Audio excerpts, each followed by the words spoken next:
What's good, y'all? Buckle up, coming through on a quick drop. So, I see yesterday we had the goofy motherfucker bark for the bone over there from yesterday on his live till this morning on his morning grind, talking about Boots' situation at 154 with Xander. So I hear the goofy motherfucker yesterday. They talking about the 154-pound division.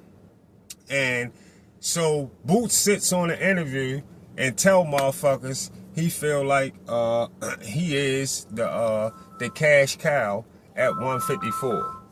He said he feel like he the cash cow at 154, and Bark for the Bone asks, what makes him the cash cow at 154? That's what he asks. What makes him the cash cow? What makes Boots the cash cow? Or what makes him think he the fucking cash cow at 154? And first of all, I'm going to tell you like this. It's no other like star type of names, big names, jumping at 154, even though I feel like, personally, Fondora is king at 154 right now. Personally, that's how I feel. But I see where Boots is coming from as far as how his name is popping off at 154 from what people see from the eye test in Boots. From the excitement and the way Boots throw his hands, his footwork, everything that he adds to what he does, a lot of people get excited about that. Like Tim Bradley was just saying something about Boots got to stop all the extra slick shit that he do, but sometimes he good with it. I guess it depends on who he fighting, and that's a part of his arsenal, and it's what people like. It's what get him a lot of fans. He's very highly anticipated to see how he's gonna what if he's gonna become an undisputed champion at 154. Yes, he's a very highly anticipated fighter at 154. And they sitting there talking about Xander and Boots at 154, and of course the pole holder, the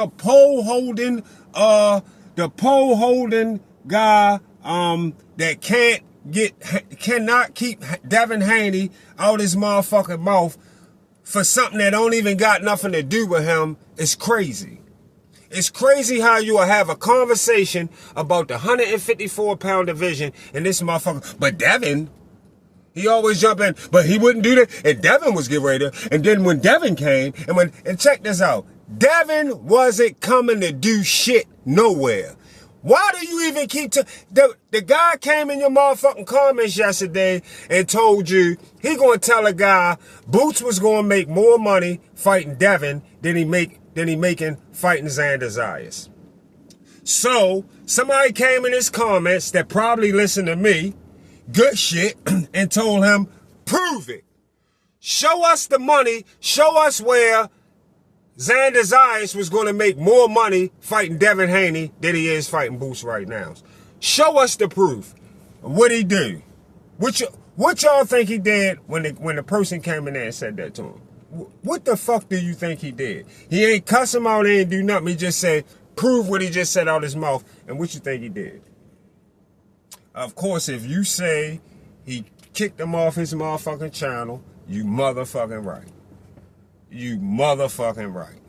Again, like I always tell y'all, no ammunition for that conversation. So what is the best thing to do? Kick him off his channel. Yeah.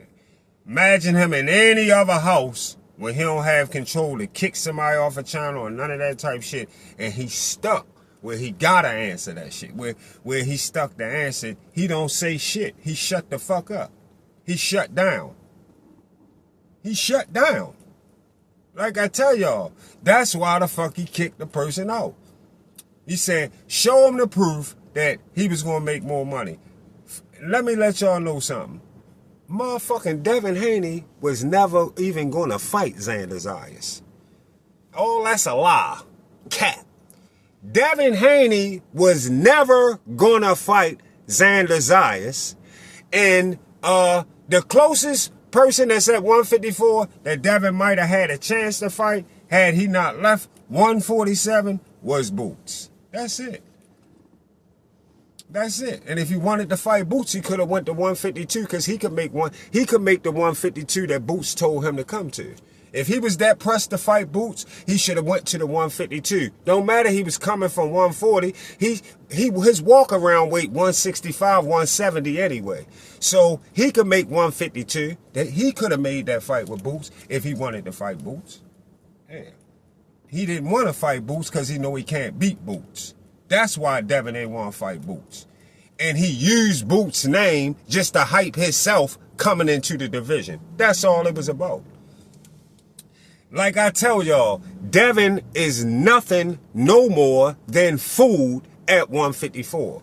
Devin is food against 154 against any of the guys at 154. He can't beat nobody at 154. And he was never going to fight no motherfucking Xander at 154.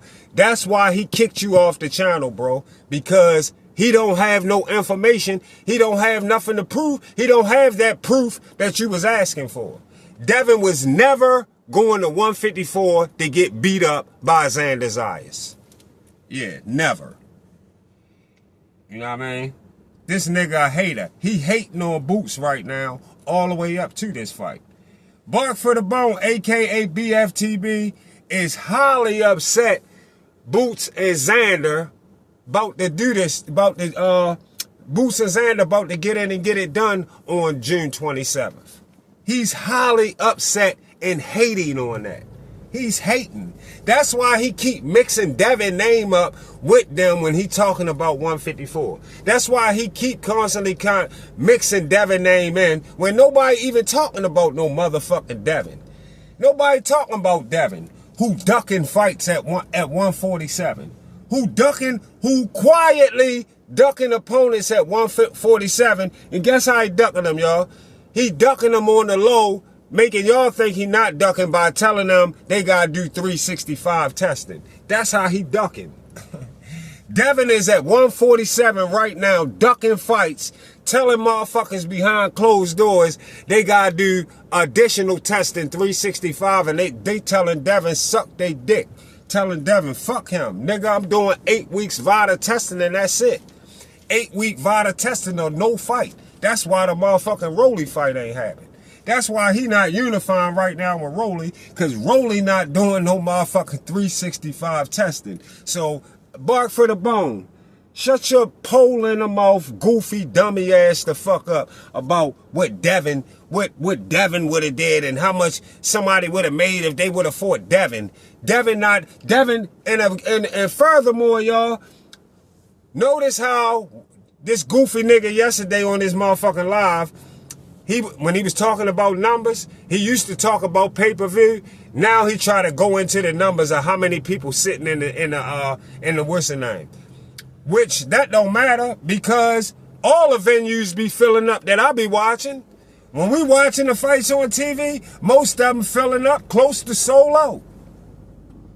So everybody bringing in some fans from somewhere, that's all that matter. Who gives a fuck? If we ain't talking pay-per-view, pay-per-view is what was really impressive when you want to talk that. Most venues fill up anyway. But what's up with them pay-per-view numbers though? Why you don't brag about Devin pay-per-view numbers? Because there are no pay-per-view numbers to brag about. That's why.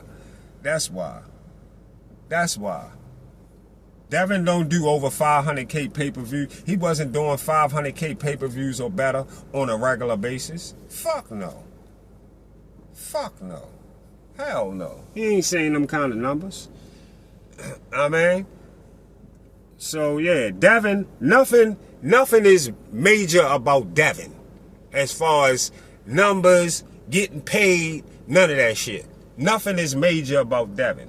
That's why he was going through shit with Shakur about the 25% shit. That's why he was going through that shit about the 25%. instead of letting him get the 30% he was entitled to, you know, and then let the fight happen. He fighting to make sure he can't get more than 25%. Not even knowing how much going to be in the pot. Niggas don't even know how much money they going to make, but he want to make sure he only get 25% of it. Yeah. Nothing is special about fighting no motherfucking Devin. And furthermore, like I told y'all, Devin not coming to 154 ever. You niggas y'all ain't never got worried about seeing Devin come to 154 because he know right now that he fooled. He know he can't beat nobody at 154. Yeah, so don't even worry about that. So, let's see how everything play out with Boots. Is Boots really that cash cow? Is he really going to be that cash cow tank type of name at 154? Let's see how this shit play out. We can ready find out after June 27th where how far Boots gonna go in the 154 pound division. And like I always told y'all, like I say, still for me, Fondora is the big problem at 154. But Boots is the most anticipated name at 154. So I can see why he would call himself the cash cow at 154. See y'all on the Get Back.